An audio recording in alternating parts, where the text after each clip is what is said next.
Hey! Welcome to the podcast, Coach. Thanks, Mike, man. Appreciate you having me. No, man, it's been an awesome journey to watch you grow and see point A to point B to now, let's say point C. Now as a head coach at the University of San Diego. Here again, like I said before, man, super proud of you. Glad to have you on now as a follow-up guest now, and just to see where your headspace is at. So I want to start off the podcast, Coach, with asking you, how are you and your family doing? We're great, man. It's been a blessing. I've been out here now for about 2.5 months. After we finished in the Sweet 16, came out here right away. Had to get it cracking in the portal, and my family is actually getting out here next week. My wife's been out here a couple times. My daughters came to the press conference, but it'll be good to get them all situated. We can move into our house June 1st. So looking forward to that.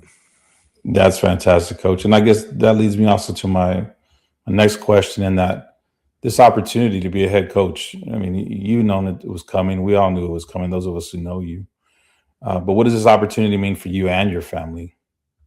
Yeah, absolutely. First and foremost, just thanking God for the opportunity, and then it's a long time coming. It's a lot of hard work, but also something as I see as a step in my journey, but not the finish line. I want to continue to improve and work on the development of young men here at the University of San Diego for many years to come, and keep growing myself, to hold myself accountable to the standards that I have and that we'll have in our program. And it's a great opportunity. The administration, the leadership of Kenya Massey and our president, Dr. Harris, has been instrumental in just a little time that I've been here, just seeing the support that this community has and the campus has. And I'm just really excited.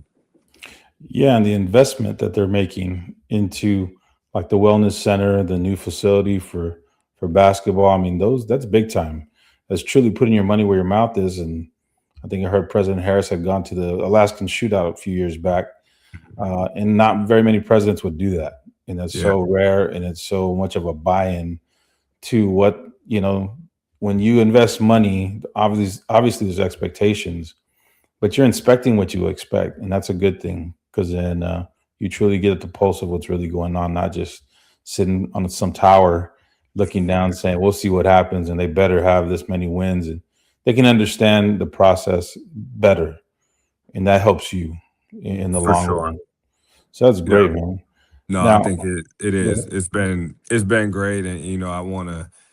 You walk into this building that I'm in my office I'm in right now, and the Basketball Performance Center, and it is top of the line. And you talked about it, the infrastructure, um, the ability to have this thing 24/7 with, a brand new practice facility, brand new weight room, a wellness center that's connected to it, that keeps us connected to the campus and our other students.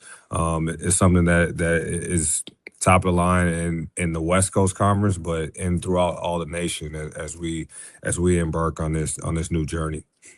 Yeah, you talk about that wellness center, all the engagement with students, they'll come to you almost. You don't have to so much go Right. to them as much. And I think as a new head coach, that's always one of the things you want to do is student engagement, get everybody riled up. And if they're That's coming to where you're at, it's even better, right? So that's that's great. absolutely.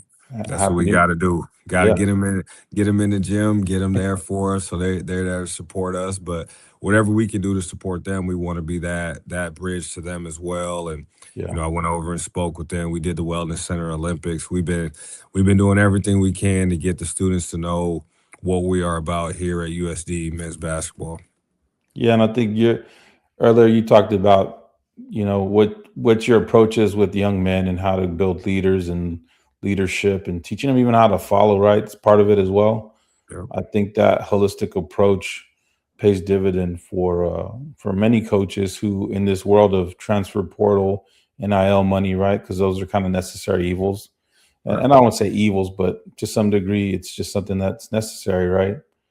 Absolutely. But when you have that separator of having a transformational program, like you're talking about, like I think you're going to implement right away, I think that's something to look forward to.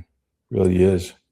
Absolutely. I think it is something that, like you said, it's the landscape of what we're in now, but I still think what we're trying to do here and what we will do here at USD is create a relationship based program. I think that a lot of these programs that you see out there's a lot of transactional things going on, and Yeah. not to say that that's not an element of what college basketball is turning into, but it doesn't need to be the element and the staple of your program. We want to build a program built on relationships, built on guys coming in here and getting better and becoming better young men, and that won't change here no matter what, no matter the wins, the losses.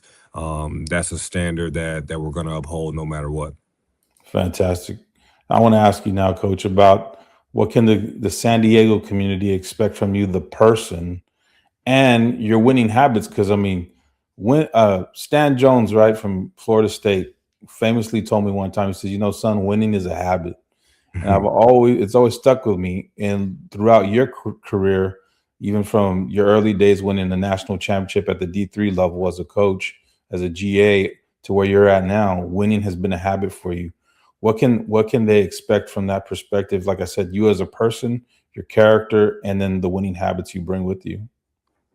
Yeah, I try to deem myself as somebody that is just a good person, trying to be a good person, trying to do the right thing, and I'm a husband first and foremost, and then a father of three young energetic girls, who they will be running around this campus, they'll be running around this city, they'll see all the beaches, Yeah, but I'm really excited to bring my family here. That's who I am. Family's super important to me. That's probably the most important thing in my life, with my faith, and then comes my job, which people say job, people say coach. I just see myself as a mentor of young men, and yeah, like you said, I want to bring in the habits, and you talk about habits. We are a program that will talk a lot about our daily habits, what we do every single day to stack days to get to the ultimate results. And that's not something that on June 8th when we start we're gonna have a fixture or a finished product, but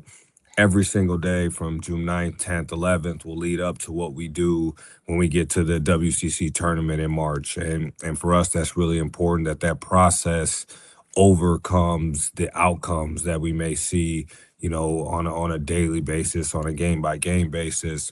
We're just constantly trying to get better and have those habits. And that's what I've been able to do and establish as I've grown up and in this coaching profession, from Division 3 to Division 2 to director of operations to mid major to high major. It's always been the same, and just kind of making sure to keep your head on straight and keep focused on what you can control. wonderful. No, man, I like that. What you can't control, and I guess both being kind of men of faith, like you have to learn who to give control to sometimes, right? And not Absolutely. try to handle it all yourself, because that's usually when we lose the idea or the facade of control. We understand like it ain't about me. And like you talked about those habits, the process, falling in love with the process. And, win or lose, that process is going to carry you to something great eventually. Right. And I think that's what you're talking about. So I appreciate you laying that out for us now. You talk about where you've been, and the bosses that you've had, the former head coaches that you worked for, right?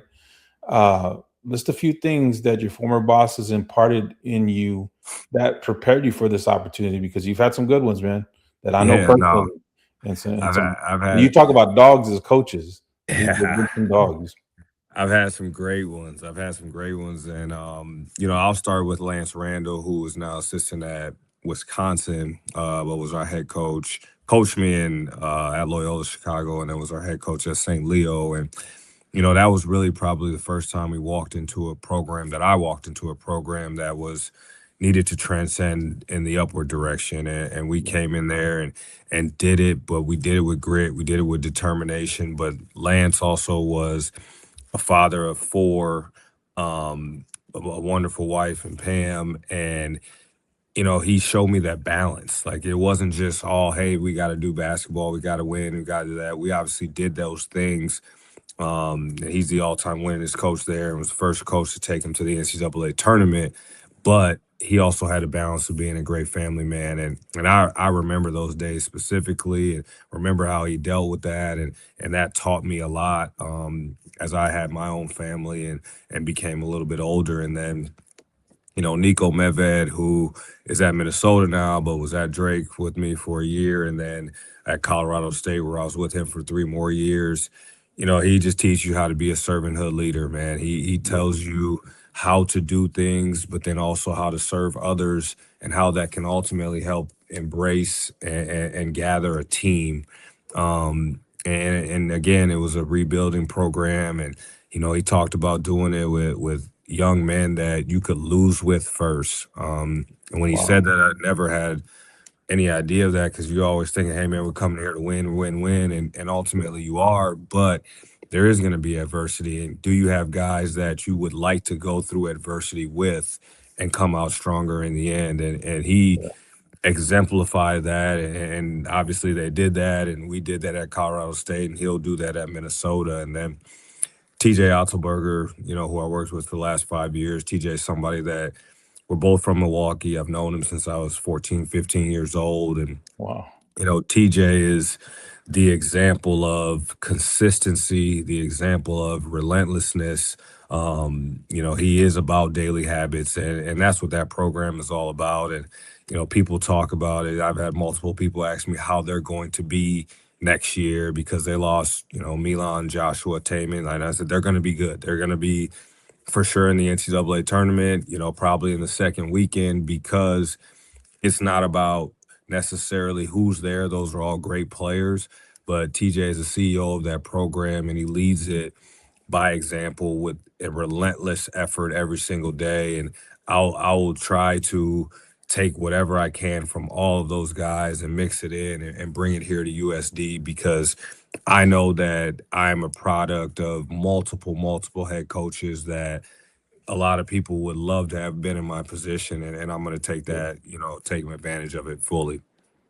That's fantastic, coach. And I like to ask that question because I think to reflect back on what did I take from this person, what did I take from that person, because sometimes you can kind of get false impression of how you got where you got sometimes, right? Right, Everybody's gassing you up. Everybody loves you for where you're at now. right, But then I like what you said about what Nico taught you about. Can you lose with these people? yeah, And I think that's something you got. It's an interflective type thing too. Like, can I get through this now being the head coach? Can I get through adversity being the guy now? I moved right, over now on right, the seat. exactly. And so can I be that guy? And so that's great stuff, coach. Really is. Now, separators, right? Like what separates you, coach? Because I mean, there was a search for a new coach and something separated you. What do you think, or how do you think of yourself as like separating yourself from the rest of the pack, if you will? What separates you, coach? Yeah, I think I have that relentless attitude. I'm somebody that's very passionate, especially on the defensive end. And, I think that comes across in how I speak, that comes across in how I interact with student athletes, that comes across in how I coach and mentor. And when I spoke to Kim Yamasi, our AD, I felt like he had passion about winning. He had passion about it. And I had a vision of, hey, I want to come here and I want to make sure that we will play harder than everybody else. We will disrupt on the defensive end. We will play with space and sprint on the offensive end with a purpose. And, I had a plan and it was, like you said, this is year 16 for me. So, Shaka Smart is one of my bigger mentors, and Shaka told me, hey, like write down what your plan is, have it in a notebook, constantly spend time thinking about how you're going to be a head coach, what you're going to do with it. So when all this stuff kind of came into fruition, like I felt like I was ready. I felt like I was Yeah. prepared. I felt like that for the last 12 months after Shaka and I had a conversation and he told me what to do and have a vision board and things like that I had been ready for this moment. And it was the right opportunity as well where you get a good great leadership, you have great infrastructure, you're coming to a place that It's one of the most beautiful places in the United States, if not the world. And you got to take advantage and take the opportunity by the horns. And I felt like I was ready to do that. So you would say, it kind of led me to my next question. So I'm kind of glad you touched on that. But that vision, man, I mean, as fast as everything's been going, as kind of things have been thrown at you, positive and maybe some not so positive because they're saying, hey, you need to clean this up now, need to Hmm. make up some ground here or there. Yep. With that vision board and everything that Shaka, kind of advised you to do, is your vision clear now to the degree that you can be the optimum at that CEO level right now, walking into this? Yeah, Mike, man, my vision is very clear, and it's very concise. I think that and I've told this to my staff, and I will tell it to our guys when they all get here. But I said it to them all in the recruiting process. For me, it's kind of a step by step thing, and it starts with your daily habits, and your daily habits have to be relentless. They have to be consistent. They can't sway, one day versus the other. Like, you got to do what you do, and your daily habits then create your standards. And your standards are what you're accountable to in your program, and you start to figure those things out based on how your habits go, and then your standards start to control, and formulate your identity. And our identity as a team will become based on what we do, how hard we work, what we do, but it all starts with me, as the CEO of that program. And then when you have your identity, then you can have your culture. And I think that there's a misconstrued thing of like, hey, what's your culture going to be? Well, we don't know yet, because we still have our daily habits, we have our standards, then we have our identity, then we'll get our culture. And then ultimately, our culture will formulate throughout this summer, throughout the different personalities that we have intermixing, throughout myself and our staff coming in, and then those will get to our results. And we don't need to get to our results until November 2nd. So, Yeah. all that leading up to that is kind of what my vision is, and it's a clear one, and it's something that's been very concise with who I am, and it aligns with who I am as a person and my personality as well. I heard Tiger Woods talk about his relationship with his clubs, that it got to a cellular level. Hmm. And I think for head coaches and any coach at any level, your vision and how you're going to do things, right, and operate as a CEO of your program needs to become cellular, like you're talking about. Like, Right. it's something that's ingrained in you now. It's not something that you're just kind of talking about and is just jargon and Right. rhetoric, right? And so you're talking about the alignment, man. That's huge. Super. That for any coach out there listening or watching to think to themselves, how can I be the best head coach?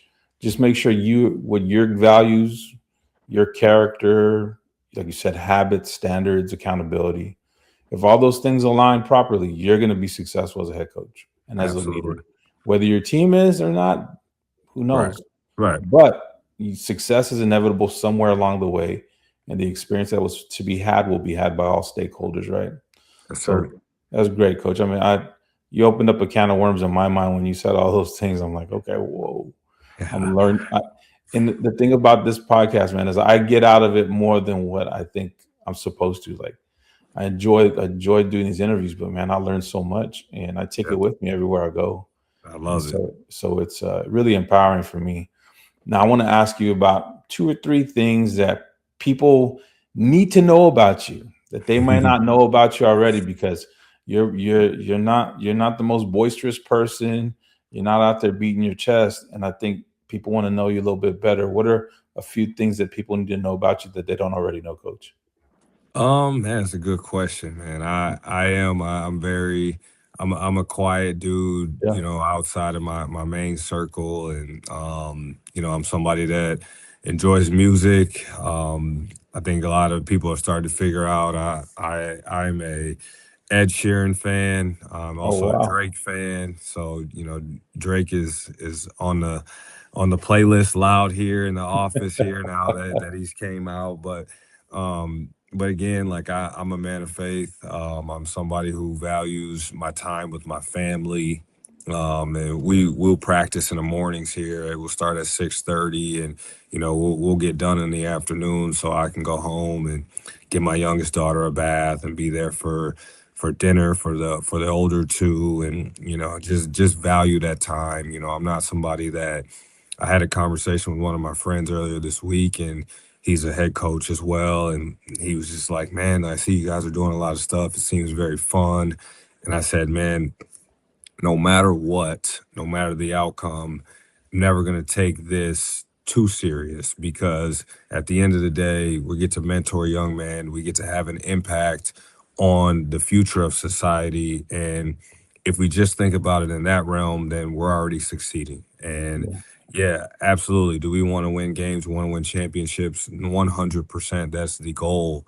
But ultimately, you're getting guys to get degrees, you're getting guys that, are coming from, different situations, different environments where they may not have had these opportunities besides playing basketball.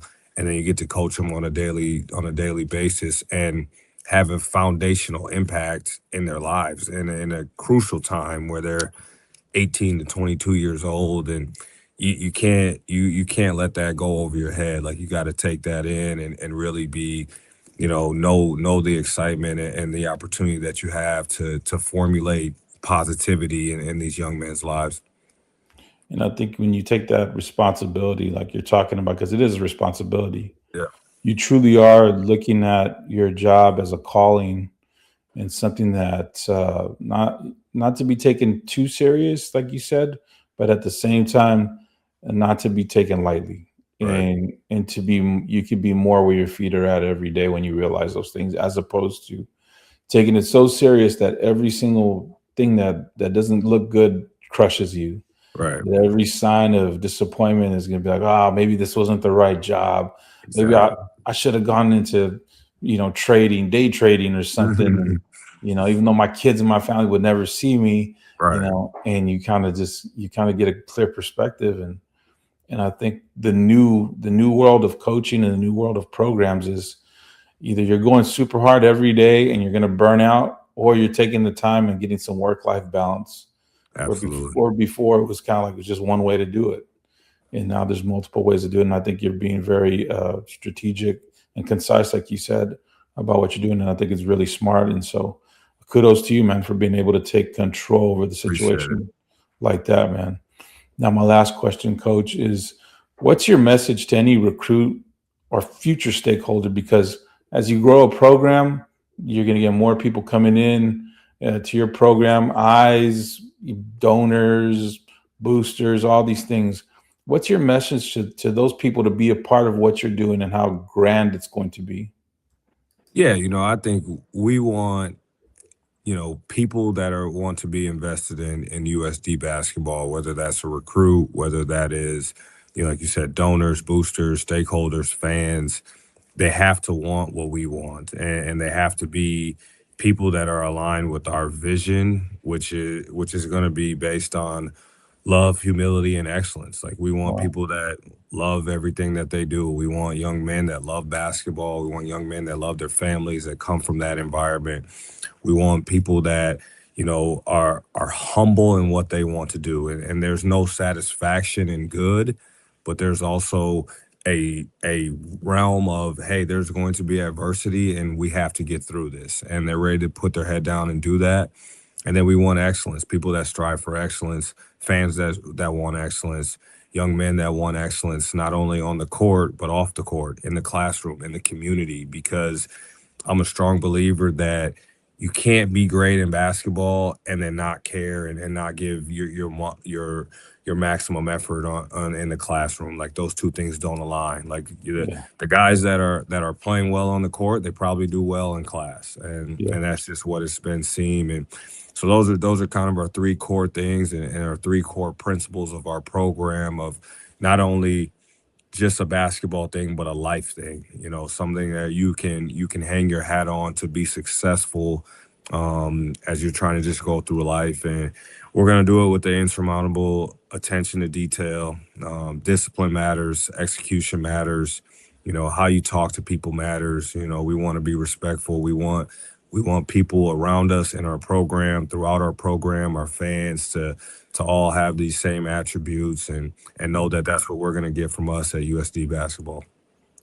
Coach, I appreciate your time, especially the details, right? I was working out with some young freshmen this morning and just getting to their head like it's about the details. A high Absolutely. school freshman coming out of eighth grade, uh, trying to make that transition, right? If we It's could go tough. back into our time and thinking how intimidated we were by that, Yep. and just trying to get through them. Hey, it's the details, the little things, Absolutely. how you set a pick, how you wait for the triggers to go for a backdoor cut, all those Yep. things, right? And Absolutely. so it's all encompassing. It's the same whether you're, 5 foot nothing and in eighth grade, or you're 6'10" and you're senior in college, like still Yep. the same thing. And so I enjoy the time we've had together, Coach. I really have, and I appreciate you for coming on because I've been trying to make this happen for a minute. Uh, And like Appreciate I you, man. yeah, and I'll just reiterate, man, I'm very proud of you. So proud of you. I look forward to what you're gonna do. Definitely got to take a trip out there to see the whole operation, see what's Yeah. going on. Put my report card out there. No, I'm just playing. There you go. And get some good weather too, because down here in Texas it's burning up. Yeah, I heard it's So hot. so at the end of the day, Coach, here again, appreciate your time and thank you for being on. Thank you, man. Appreciate you guys.